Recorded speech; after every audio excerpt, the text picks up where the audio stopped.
Ji students, let's move toward the activity E. For each of the single words given in the column, give one similar meaning, denotation and one negative meaning and positive connotation. ठीक है ना?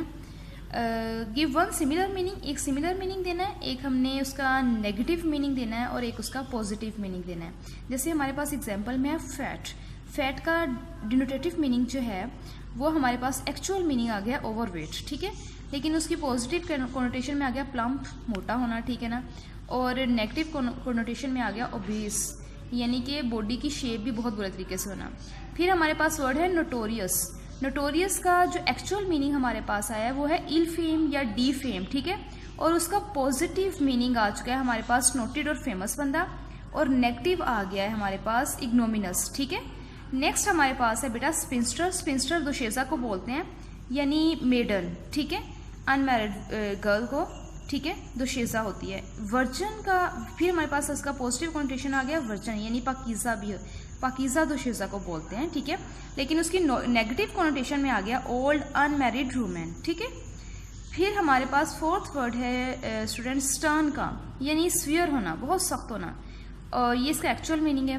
Positive कॉन्टेशन में strictness आ सकती है कि rules को बड़ा strictly follow करता है, करवाता भी है. ठीक है, लेकिन नेगेटिव कॉन्टेशन में आ गया हार्श, यानी वो इल टेम्पर्ड पर्सन है. ठीक है, let's move toward the fifth word proud. Proud में हमारे पास एक्चुअल मीनिंग है उसका होटी. ठीक है, पॉजिटिव कॉन्टेशन में ये आ गया कि ये वो बंदा खुद की सेल्फ रिस्पेक्ट बड़ी डिमांडिंग होती है उसकी, कि सेल्फ रिस्पेक्ट वो खुद भी करता है, अपनी रिस्पेक्ट और दूसरों से भी उसकी यही रिक्वायरमेंट्स होती हैं. लेकिन उसके नेगेटिव कॉन्टेशन में आ चुका है कि वो बंदा एरोगेंट होता है. ठीक है, मगरूर होता है.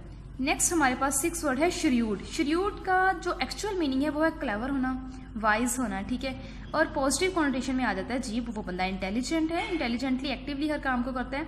लेकिन नेगेटिव कॉन्टेशन में आ गया कि वो ट्रिकी है, कनिंग है, दूसरों पे चालें चलता है. ठीक है, फिर सेवंथ वाला वर्ड है हमारे पास इकोनॉमिकल, यानी प्रैक्टिकली वो बंदा जानता है कैसे पैसे को यूज़ करना है. ठीक है, ये इसका एक्चुअल मीनिंग है, प्रैक्टिकली वो जानता है. और पॉजिटिव कॉन्टेशन में आ गया मनी सेविंग होती है उसकी, मनी सेवर होता है, मनी सेव करना जानता है. लेकिन नेगेटिव कॉन्टेशन की तरफ जाएं तो उसमें आएगा हमारा माइजर, कंजूस भी हो सकता है. फिर एट्थ वाला वर्ड है हमारे पास फेल, यानी लॉस हो जाना, नुकसान हो जाना. ये उसका एक्चुअल मीनिंग है, फेल हो गए हो आप. पॉजिटिव कॉन्टेशन में ये भी आ सकता है अनसक्सेसफुल है, कभी ना कभी सक्सेसफुल हो जाएगा. लेकिन नेगेटिव कॉन्टेशन में है कि अगर अनसक्सेसफुल भी है और डिसअपॉइंट भी हो चुका है, मीन टू से अब वो सक्सेसफुल नहीं होगा. फिर अगर हम चलें अपने नेक्स्ट एक्टिविटी की तरफ, तो ये है बच्चे हमारे पास एडवर्ब्स. ग्रामर में हमारे पास है एडवर्ब्स, यानी एड वर्ब, वर्ब में कुछ ऐड करना. ठीक है, a word that modifies the meaning of a verb, an adjective or an other adverbs is called an adverb, or an other adverb is called an adverb. एक ऐसा word जो verb के या एडजेक्टिव के meaning को modify करता है, ठीक है, तो वो एडवर्ब कहलाता है. Adverbs usually come in the following position in the sentences, यानी कि वर्ब में कुछ ऐड करके बताना कि आपका काम कब हुआ, कैसे हुआ. How are you writing? Are you writing neatly, clearly? ठीक है, skillfully और badly, roughly. ठीक है ना, काम मैनर को आपके को शो करता है आपका एडवर्ब. काम कहाँ हुआ, किस जगह पर हुआ, कैसे हुआ, किस वक्त हुआ. ठीक है, कितनी बार हुआ, ये आपका काम कहाँ हुआ, कैसे हुआ, एडवर्ब ऑफ मैनर कहलाता है. आपका काम कहाँ पर हुआ, एडवर्ब ऑफ प्लेस होता है. किस वक्त हुआ, आपका एडवर्ब ऑफ टाइम होता है. कितनी बार हुआ, एडवर्ब ऑफ फ्रीक्वेंसी होता है. ठीक है ना, किस कंडीशन में हुआ, किस लेवल पे हुआ आपका जाके, वो एडवर्ब ऑफ डिग्री होता है. एग्जाम्पल की तरफ मूव करते हैं. She was singing beautifully. जी, शी वॉज सिंगिंग ब्यूटीफुली, कैसे सिंगिंग कर रही थी, सिंगिंग उसका वर्ब है. शी वॉज सिंगिंग ब्यूटीफुली, बहुत अच्छा गा रही थी, that is adverb of manner. At a concert, कहाँ पर गा रही थी, कॉन्सर्ट में, that is adverb of place. कब गा रही थी, last Sunday, adverb of time.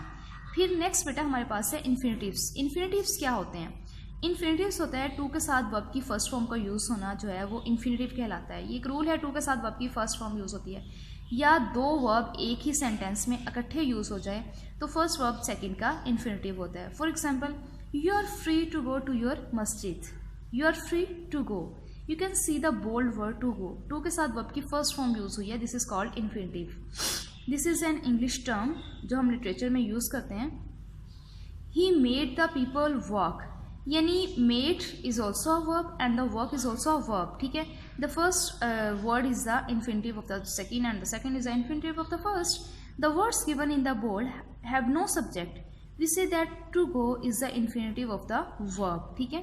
Next हमारे पास है sometimes to is used as in example A, यानी कि ए में जैसे वर्ब की फर्स्ट फॉर्म के साथ यूज हुआ है। Sometimes infinitive with to, without to भी ये यूज होते हैं, जैसे इन एग्जाम्पल बी। फिर बेटे जरन हम आ गया हमारे पास। जरन्स क्या होते हैं? जरन जो है वो एक्चुअल में एक नाउन होता है, ठीक है ना। जब हम किसी वर्ब के साथ आईएनजी ऐड करके उसको नाउन बनाते हैं तो वो जरन कहलाता है, ठीक है ना। फॉर एग्जाम्पल हमारे पास है सिंग, सिंग इज अ वर्ब, सिंग में ऐड करेंगे आईएनजी तो ये हो जाएगा हमारा सिंगिंग, ठीक है। He is good in singing, तो यहाँ पर सिंगिंग, आई एम सिंगिंग हमारा एम के साथ हेल्पिंग वर्ब के साथ आईएनजी यूज हुआ है तो ये हमारा वर्ब होगा आई एम सिंगिंग। लेकिन जहाँ पर आपके किसी हेल्पिंग वर्ब के बगैर आईएनजी यूज होता है तो वो वहाँ पर वर्ब नहीं होता, वो हमारा नाउन होता है। जैसे he is good in singing, ठीक है, वो गाने में बहुत अच्छी है। I am fond of cooking, मैं कुकिंग की शौकीन हूँ, ठीक है। यहाँ पर I am fond of cooking, ठीक है, कुकिंग एम के साथ यूज नहीं हुआ जो आपका वर्ब होगा, ठीक है। Let's move. A gerund is that form of the verb which ends in ING and has the function of a noun. ING पे एंड होता है लेकिन फंक्शन उसका नाउन का होता है। As you can see in example A, painting is a good fun, yes painting, I like painting, तो यहाँ पर भी हमारा पेंटिंग जो है नाउन है। आई एम पेंटिंग, मैं पेंटिंग कर रही हूँ, आई लाइक पेंटिंग, ठीक है, painting is a noun. My favourite hobby is painting, यहाँ पर देखें तीनों सेंटेंसेस में डिफरेंट वे में आपका पेंटिंग और वर्ड यूज हुआ है और आईएनजी जो है वो एज अ जेरंड यानी कि as a noun use, ING add होकर किसी वर्ब के साथ उसको जेरंड बना रही है, ठीक है ना। नेक्स्ट है हमारे पास कंडीशनल सेंटेंसेस हैं type 3 unfulfilled condition. Conditionals of this type say that something did not happen, कि ये काम नहीं हुआ because a certain condition was not fulfilled, क्योंकि वो काम भी नहीं हुआ था। मैं इसलिए कामयाब नहीं हुआ क्योंकि मैंने हार्ड वर्क नहीं किया था, ठीक है, मैंने सख्त मेहनत नहीं की थी इसलिए मैं कामयाब नहीं हुआ। इस कंडीशनल में यानी ये आपकी अनफुलफिल्ड कंडीशन होती है, इसमें मेथड हम यूज़ करते हैं। अगर आपके कंडीशनल सेंटेंसेस में we know there are used two sentences with comma and if. अगर आपके स्टार्टिंग में इफ़ आ जाता है प्लस आपका सब्जेक्ट है और हैड के साथ वर्ब की थर्ड फॉर्म और ऑब्जेक्ट आ चुका है, यानी एक तरफ अगर आपके पास हैड के साथ वर्ब की थर्ड फॉर्म यूज़ होती है एक सेंटेंस में, तो दूसरे साइड पर दूसरे सेंटेंस में आपके पास वुड के साथ हैव और वर्ब की थर्ड फॉर्म आएगी, ठीक है ना। Let's move toward the activity.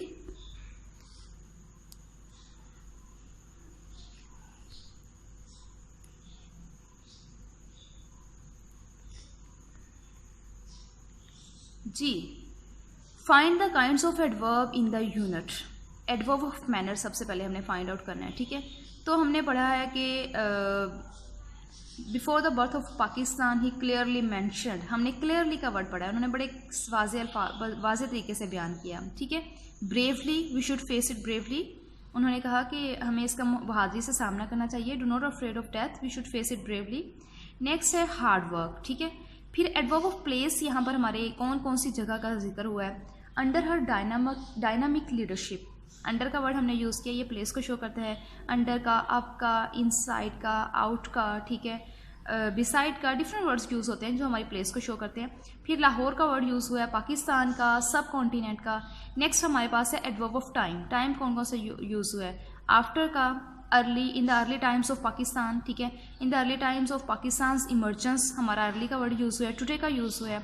Adverb of frequency, frequency यानी कोई काम कितनी बार हुआ है या आपका फ्रीक्वेंटली कितनी बार, टाइम एंड अगेन आपने उस काम को किया है, कितनी बार किया है, इसके लिए मैनी का वर्ड यूज़ हुआ है, एनी का हुआ है, डेली का हुआ है। एडवर्ब ऑफ डिग्री में, मच काम किस लेवल पे जाके हुआ है, बहुत ज़्यादा हुआ है, ठीक है, इसके लिए हम वर्ड यूज़ करेंगे मच का, सो का एंड वेरी का, ठीक है। देन है right 5 sentences using adverbs of manner, place and time in the correct sequence. You can do this activity by yourself. Make sentences using the following verbs followed by the infinitive. इसके sentence notes पर आपके पास है बच्चे। Next है activity D, complete these phrases by using gerunds and use them in sentences. ठीक है, इन फ्रेजेस को हम कंप्लीट करते हैं। Good at painting, we can use this sentence. Good at painting, good at singing, good at cooking, कुछ भी हो सकता है। We can use this word in sentence, she is good at singing या she is good at painting. Next, he was accuse of lying, he was sad at listening the news of his mother's death. Next है he was tired of riding. ठीक है, complete the following conditionals. If you had studied hard, अगर आप सख्त मेहनत कर लेते, you would have succeed या you would have passed the test. आप टेस्ट को पास कर लेते. If you had come to me, अगर आप मेरे पास आते, I would have given you a tip of success. ठीक है, if I had seen him, अगर मैं उसको देखता, I would have met him या फिर I would have invited him in the party. Next है बच्चे हमारे पास, write 10 sentences using the past perfect tense.